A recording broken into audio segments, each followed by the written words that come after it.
দক্ষিণ পূর্ব এশিয়ার দুই প্রতিবেশীর মধ্যে চলমান সংঘর্ষের মধ্যে থাইল্যান্ডের সঙ্গে অবিলম্বে যুদ্ধবিরতির আহ্বান জানিয়েছে কম্বোডিয়া।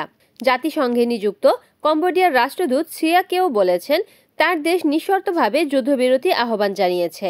তিনি আরও বলেন, নমপেন এই বিরোধের শান্তিপূর্ণ সমাধান চায়। থাইল্যান্ড এখনও কম্বোডিয়ার যুদ্ধবিরতির প্রস্তাবে প্রকাশ্যে কোনো মন্তব্য করেনি। তবে শুক্রবার থাই পররাষ্ট্র মন্ত্রণালয়ের মুখপাত্র নিকোরান্দেস বালানকুরা রয়টার্সকে বলেন, তারা এই সংঘাতের দ্বিপাক্ষিক সমাধান চায়।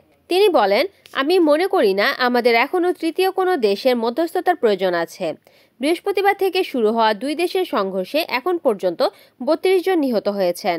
আহত হয়েছেন অন্তত ১৩০ জন। জীবন বাঁচাতে থাই সীমান্ত থেকে পালিয়ে গেছে অন্তত ১ লাখ বেসামরিক মানুষ। সীমান্তবর্তী গ্রাম থেকে বাসিন্দাদের নিরাপদে সরিয়ে নিচ্ছে কম্বোডিয়াও।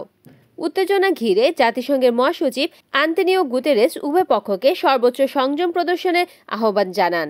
ভালো প্রতিবেশীর মনোভাব নিয়ে আলোচনার মাধ্যমে শান্তিপূর্ণ সমাধান খোঁজার পরামর্শ দিয়েছেন জাতিসংঘের সহকারী মুখপাত্র।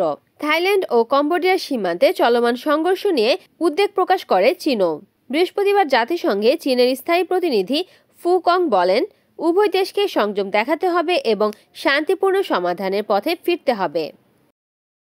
Desk news, Kamruzzaman Kamrul, NN TV।